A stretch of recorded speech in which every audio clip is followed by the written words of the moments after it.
Hi, everyone. Welcome back to ESG Decoded. I'm your host, Kaitlyn Allen, and today we are in studio in New York City at Gotham Production Studio.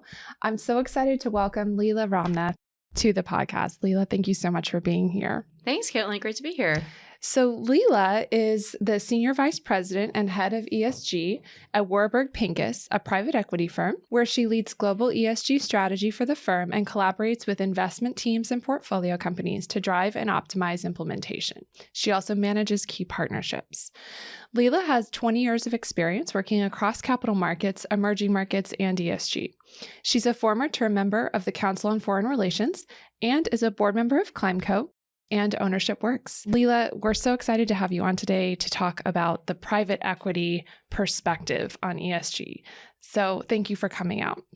Let's start with a little bit about who is Warburg Pincus, just kind of set the stage for folks. Sure, and super thrilled to be here. I've been an avid listener well before we were an investor in ClimeCo and continue to be so. So Warburg Pincus is a global private equity firm. Our specialization is in growth equity. So we invest in across all life cycles of investments, from earlier stage companies through later stage buyouts and everything in between. I would say we're probably one of the oldest, if not the oldest, private equity firms out there. We've been in the market for over 55 years. And we have investment team professionals across the globe. So we have a strong presence in the US, Europe, in Asia. We're in China, Southeast Asia, and India. Actually, we've been in China and India for over 25 years. Wow. And we have an office in Brazil as well. We also invest across industries. So we invest from industrials to healthcare to technology, ranging from those to real estate in Asia, so a pretty broad range of industries, which makes my job fun. Yeah. It's a never dull moment, I'd say. And it demonstrates that there's not a one size fits all for ESG, right? It has to be apt for the industry, for the company. And I know you have quite a perspective dealing with all sorts of different companies in your portfolio for that. Let's start a little bit with your background journey. How did you get into ESG, so to speak, and end up at, this huge global private equity firm? Sure. So as you mentioned, I have 20 years of experience across financial markets. But if I look back, of course, hindsight is 20/20, but it's always interesting when I look back, because this couldn't be a more kind of culmination of all the different roles I've had over the years. I'd say on a personal level, it's been really rewarding and interesting to kind of pull everything together. The first 10 years of my career, first half of my career, was more in more traditional finance. I was working in the insurance industry and the mortgage-backed securities area in the lead up to the global financial crisis. And then I worked 2008. 2008. And then I worked at Barclays in emerging markets following that. So during a huge run in emerging markets, but also during the European debt crisis. So that was a really interesting time and gave me a perspective on how different political, macro, economic risks can really impact different companies around the world. But I've always had a passion for impact and ESG type things, even though I didn't know it was called ESG at the time. Yeah. And I kind of traded in my job at Barclays and went out to East Africa, to Kenya, the nonprofit called TechnoServe, where I worked on a project connecting smallholder farmers to global supply chains. And It was super interesting working in the field and kind of being part of the really burgeoning social enterprise movement in East Africa.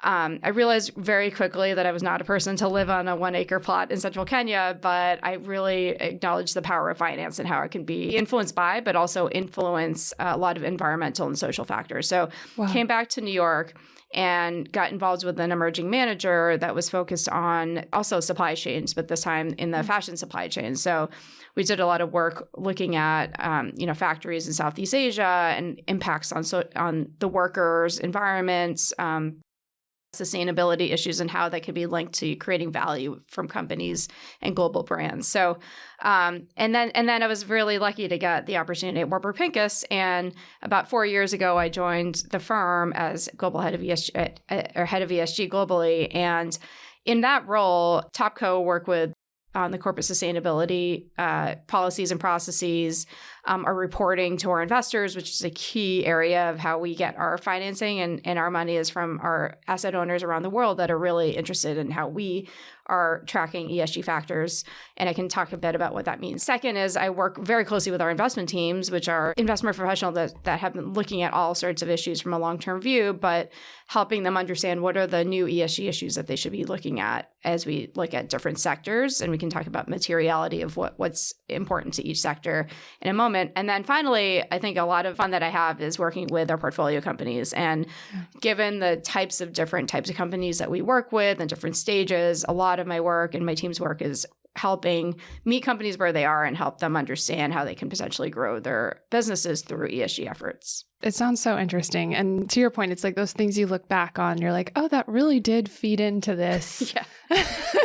But at the time, not necessarily seeing where the path goes, but it does go somewhere really cool. So thanks for sharing your journey. I know a lot of our listeners love to hear how people got into these roles. I want to just bring up before we go too far, the disclosure, and this is all public, of course, that of our relationship, the ClimeCo Warburg Pincus relationship. Warburg invested in ClimeCo last year, about a year ago exactly. So why the ClimeCo investment? Why now? And of course, you were chosen to be one of our board members, which we're very grateful for as well. Sure. Yeah. So we're super excited about our investment in ClimeCo. I'd say as we look at the different sectors that we're invested in, I mentioned industrials, and one component of that is the energy transition and sustainability. And it's something that we've invested in over decades in different areas. We've done some investments in financing of solar panels or microgrids, but now that's really expanded, and we've made a much more intentional effort around investing in that category, given all the tailwinds, regulatory tailwinds and market tailwinds around the sector. And so we've invested, most of our investing is around, power and decarbonization. If you were to it's hard to put everything into a bucket, but those are probably the two categories. So we've made a lot of recent investments in that space. And carbon markets is something that we've been tracking for some time now. And I think just given the macro tailwinds around the sector, given all the climate commitments that have come into the market recently, and given the lack of technology today that can really address and help companies meet those targets, there's been a huge amount of interest in the sector. I mean, I've actually been to probably 5 or 6 conferences in the last few months from the finance industry focused on carbon markets. It's an area that's very important. But for us, it was also really important to be connected and invested in a leadership team and a company that has high orientation around quality and has really the creds around the industry around, maintaining that quality as the company scales, and also, just has done the hard work. And I think that's what was really appealing to us in ClimeCo is, Bill and the team, and you all have spent a lot of time taking on the hardest to decarbonize industries and creating methodologies and pressure testing them. And the establishment of the company since 2009 really shows, a lot of different cycles and resilience through those cycles. I came on board as a board member with the investment, and even though I'm not directly on the investment team, a lot of my work is kind of during due diligence, thinking through, is this a company that we want to be backing? Does it have the right quality standards? Would a energy transition company stand up to all of the ESG requirements that we would ask of any of our companies? And it's even more important for companies in that sector for credibility and greenwashing concerns. So we were super excited about the investment in ClimeCo because it stood up to that test. Oh yeah, that's so good to hear. The governance is so important in this space. Understanding your process. I mean, the scientific prowess on our team that really can get into the weeds of why something is good quality or why it isn't. Mm-hmm.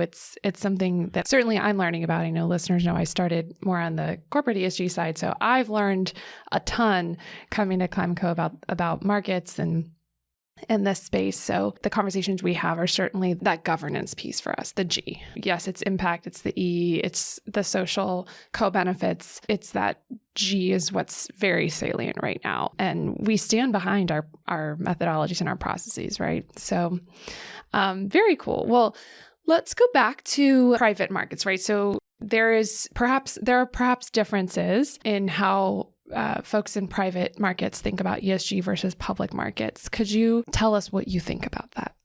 Sure. So I think, first of all, I'll just start out by defining what ESG is and what it is not. Let's do that. Because I think now more than ever, it's important to do that. And I think, and I think that is maybe a nuance here, because I think, there is a lot of different ways that public markets have approached ESG. I would say at Warburg Pincus and more broadly among our peers in the industry, the way that many firms in private markets and private equity think about ESG is start by what we don't think it is. We don't see it as an asset class, and we don't see it as a divestment criteria. We also don't see it, as you mentioned earlier, as not a one size fits all and something that can be packaged really neatly, as much as we would love to. Framework that kind of is one size fits all for all companies.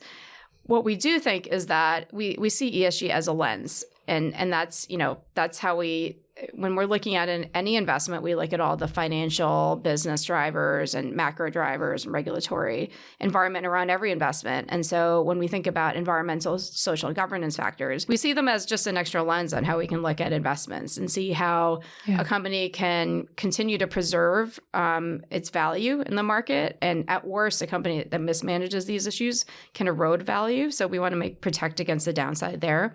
And on the upside, we really see that this is an opportunity to create value for companies that can manage it well. So this is how we see it, as a lens, and we see it as a set of factors that we look at alongside financial and business factors to be able to help us make better decisions. And I think, we talked about this a little bit before, but materiality is a huge piece of that. And I think, in private market, it's interesting that a little bit difference from public markets is that there isn't that much data on one hand. On the other hand, we typically take, to your point about governance, we usually take governance in our companies. And I think that gives us a very close view on a company and allows us to kind of help guide companies on understanding what issues may be relevant to their businesses. So it's interesting looking at our portfolio. A lot of our companies, given the stage and the types of companies they are, many of them don't have a head of ESG or head of sustainability. But it makes for very, very interesting conversations with their CEOs or CFOs or CHROs around real tactical things that integrate ESG type issues into business decision making and how we evaluate companies. So I think that's a big nuance here, is around, there is less data, but I would say there's more ability to influence and act. And a large part of how we evaluate companies is management teams and making sure we have values aligned with management teams, and we pick management teams that we believe in so we can help them grow and bring resources. And I would say ESG is an area that we've gotten so much incoming from management teams around wanting support and help, because they see the value of focusing on these issues in their own ecosystems to help their companies thrive.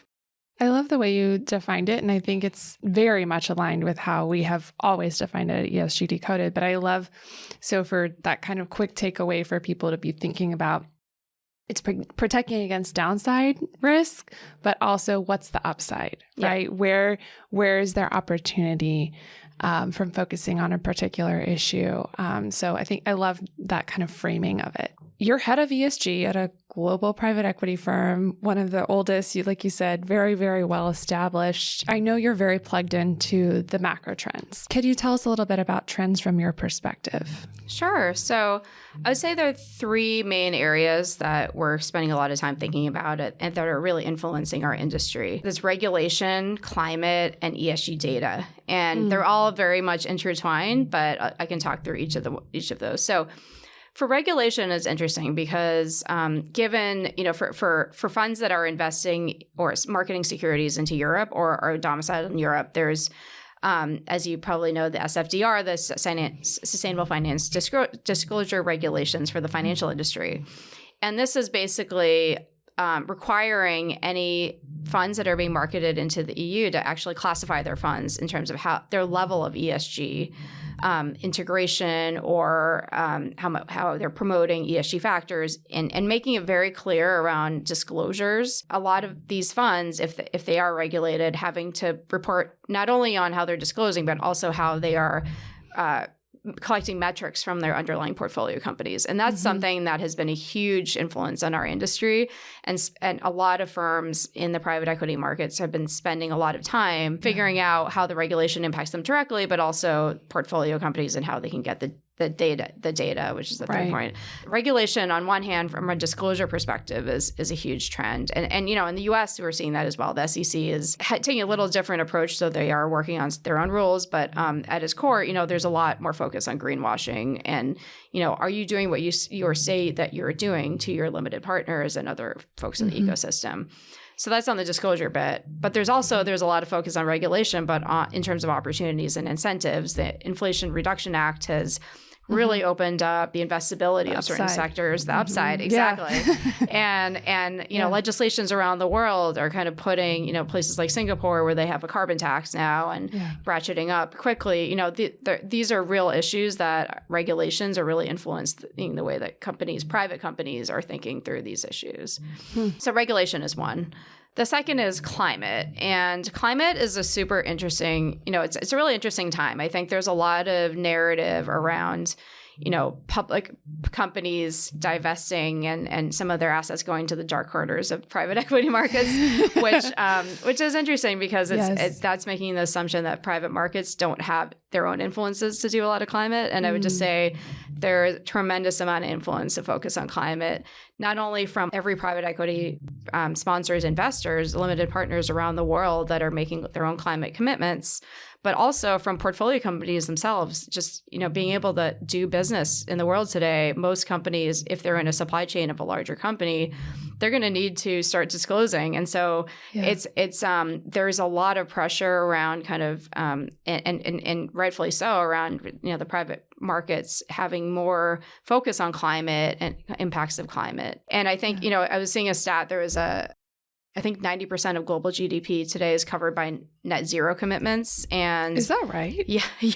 Either through governments or corporates, me. Wow. Which is shocking. Shocking. There's another stat that I read the other day where it looked at the S&P 500 companies and it looked at all the 10Ks of S&P 500 companies and found that nearly 90% of those 10Ks had climate risk as a disclosure item. And so as an express risk. So if you think about that, okay, it's hitting public markets, but what I always tell our portfolio companies is the scope 3 of public companies is your scope 1 and 2. And we're seeing it, a lot of private companies are getting RFPs on a daily basis. We get questions around, we got this RFP from this big customer. I'm so glad that I have this carbon emissions data they can give them, or, can you help me think through these type of questions? And so I would say that's the second big thing around these commitments are going from big commitments to more implementation. And how are you doing it? Are you doing it right? And using all the tools that you can on that front. That's interesting. The RFP stuff, the request for proposal, right? It's almost becoming a requisite for doing business. Yes. Yeah. And what's interesting too is that I think focus is on implementation. And I was at a conference the other day and I saw the CEO of JetBlue speaking, and they made a really ambitious science-based target, net zero commitment recently. But what was interesting about it is for them to get to net zero, they need adequate supply of sustainable aviation fuels. And they also need, actually, one of the biggest areas that would actually really help their emissions profile is actually the FAA refining and revamping and modernizing its air traffic control infrastructure in the U.S. And so it's interesting because, there are certain efforts that are being made in the industry around that. But in the interim, they see carbon offsets as a really important bridge solution. And I think, that focus on the high quality credits and firms like ClimeCo and others that are in that industry are so critical in this period of time to really have these companies think through not only how are they going to make the commitment, but also, making the commitment, but also how are they going to action it about it in a credible way. Oh, so important. So you mentioned regulation, climate, and what was your third? So the third is data. And there's been an enormous amount of focus on private markets. There's been, as I mentioned earlier, there's a lot more data available in public markets. But in private markets, there's been less so, and that's made it more challenging from a benchmarking perspective. And also from when we're getting these regulations, a lot of the work that's being done in private markets right now is helping private companies think through what are the metrics that they should be measuring for the regulatory purposes, but also think through what are the metrics they could really use for the whole point of this, which is to really help them manage their ESG profile. Yes, so goes back to basics. How can this help your business? Exactly. Yeah. So it's been an interesting. There's been a lot of work around this, a lot of industry initiatives that are focused on more kind of standardization on ESG metrics. There's also just a lot of data providers out there that are using structured and unstructured data sets to kind of glean more information on portfolio companies and private equity firms and privately held companies. I guess the bottom line is that it's better to tell your story before someone else tells it for you, because there's so much data out there that could be misinterpreted and put into different contexts. So that's something that a lot of the industry is navigating today. I remember even probably 2017, something like that. I remember going to a sustainable finance conference. It was here in New York, actually. Well, actually, I don't want to say it because my memory, I had babies then. Like, maybe I won't say the name. But one of the big data firms said that they were able to estimate, like at that time, so this is before even the amount of data there is today, they were able to estimate the carbon footprint of a company using whatever, AI, analytics, all that kind of thing. 90% of the time, they were like right on target. So even at that time, people were doing these calculations for you. I mean, it's just even more so nowadays. So it is so important, I think, for every company to know and own their own data and own their own story around this. And it kind of makes me think, I know you're involved with the Sustainable Markets Initiative. And I know data is a big focus for you guys there. Could you tell us a little bit more about SMI and what you're working on? Sure. So we joined an organization called the Sustainable Markets Initiative about a year or so ago, and this is a broader initiative that now King Charles has kind of pulled together a lot of CEOs across different industries to take on different topics within ESG. And so there was a private equity task force that was pulled together at the CEO level to kind of think through a lot of the initiatives and really think about the private equity industry and what are positive areas of leadership that these firms could work together on. So as part of that, there are 3 work streams that came out of that. And what was really interesting for me was that it was the CEOs, and then there was a parallel, what we call an action committee, which is basically heads of ESG at respective firms to really drive through the work. And so there are 3 work streams that were identified, one on biodiversity, one on climate, and one on ESG metrics. And I think the ESG metrics workstream is one that we ended up taking on and worked with a lot of our peers across the industry to think through this issue around metrics and what that means in the private markets. I think there's no shortage of frameworks out there, as you know, around ESG metrics and rating agencies and whatnot. But it can be very confusing for those of us that are working with portfolio companies that are saying, look, what should we be measuring? How do we do this? Yeah. And so what we did was we first identified 4 use cases for ESG metrics in the private equity industry. So 2 are very reporting oriented. So one is around our reporting to our limited partners, which is, as I mentioned, this is a request that we're getting more and more from our investors around what are the underlying data points from our portfolio companies. One is LP reporting. Second is regulation. And if you're regulated under EU, as I mentioned, you're going to have to start reporting on that. So there's been a lot of focus on those 2 categories. There's been less focus on, back to what we were saying before, first principles of like, why are we collecting this data to begin with? What's the point? Exactly. And so we define, 2 use cases for that. One is to make better investment decisions. Again, that broader set of risks and opportunities and the wider aperture on those issues. And then the second is helping portfolio companies be able to manage within their own ecosystems in the most, helpful way for them so they can measure what's most manageable but also most meaningful to their own set of stakeholders.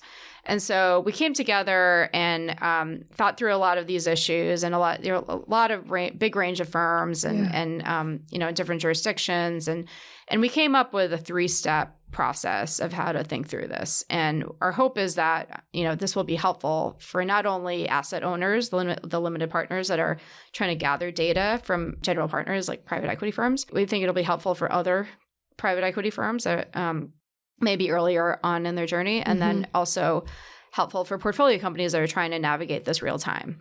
So the 3 steps are this. One is thinking about it through a private equity materiality focus. So this is more kind of looking at where the companies are in the world. Are they subject to EU regulations where the standards are higher on some categories than others? Are they subject to US, Europe, or Asia, et cetera? Where are they in the world? What are the geographical regulations that they should be thinking about? Not only regulations, but also the benchmarking of the industry in that part of the world. What kind of investments are you making? So in private equity, there's a huge range. There can be, as I mentioned, I started out this conversation saying we do anything from earlier stage to later stage. And that's really meaningful because if we have an ownership stake, control stake in a company where we have several board seats, we can do a lot with the company. If we have very small minority or non-control stakes, that can be a very different conversation and we would have to partner with other sponsors and other owners of the firm. So interesting. Yeah, that sliding scale is really important. Yeah. Hold period is also another thing that we think about. Some investors may have a shorter hold period of a couple of years. Others may have 6 to 7 year hold period. So that's a huge amount of variability. So first is kind of putting in context of like, what is the type of investment that you're having? Where is it in the world? Mm-hmm. The second is the typical SASB, materiality map of industry specific ESG factors that are most financially material to the business. So the things that we're going to look at for an industrials company, health and safety, product quality, carbon emissions, air emissions, use of chemicals, things like that are going to be very different from what a tech SaaS company that has just office space and on the cloud. Software as a service SaaS. Yeah, exactly. Just in case anyone doesn't know. Yeah. Most people should, but go ahead. Sorry. So software company that is on the cloud and has lease space. Maybe less of a materiality factor, though it may be material if they're, for carbon emissions, less material than industrial, but much more material is their use of data, their data privacy standards. And so that materiality lens is key. And then the third step is having an understanding of where the company is in its maturity around basic business processes, but also what their aspirations are around ESG. And kind of right-sizing it to that. If you have, I had a company the other day say, we're, $300 million, we want to be $1 billion in the next couple of years. What do we need? What is the ESG program that we need to have when we're $1 billion company? Right. It's a great question. That's an aspiration that they really have and they want to track to. And there's a different set of KPIs that I would probably recommend to there. As a starting point, we would have a more aggressive kind of ramp-up period versus a more startup business that is, doesn't have a head of HR, doesn't have a head of most of these. And we're just like, look, you can start with the minimum things and then we can work as you scale and grow. We can help you kind of think through those. So those 3 steps, I think, kind of give it a little bit more perspective. And rather than, again, when we're thinking back about, the reporting we have to do, and that's something that is important to our limited partners, is important to regulators, and we'll absolutely do that. But how we can trace those same metrics and say, how can we actually use this within the company context or in our investment decision making to help us understand how we can create value or preserve value or create value from this investment? Oh, wow, Leela, this is so helpful. I know people are just going to eat up this episode with all the in-depth information that you've shared. I love the 3-step process for private equity, and I think it's going to be super helpful. We'll definitely include a resource link with this episode, as always, so that folks can take a look in more depth at that process. I don't have anything else that I can add. This is just what a fantastic episode. Do you have any sort of closing thoughts before we sign off? I would just say, I think an ESG person's favorite word is journey, but this is exactly what it is. It's a journey.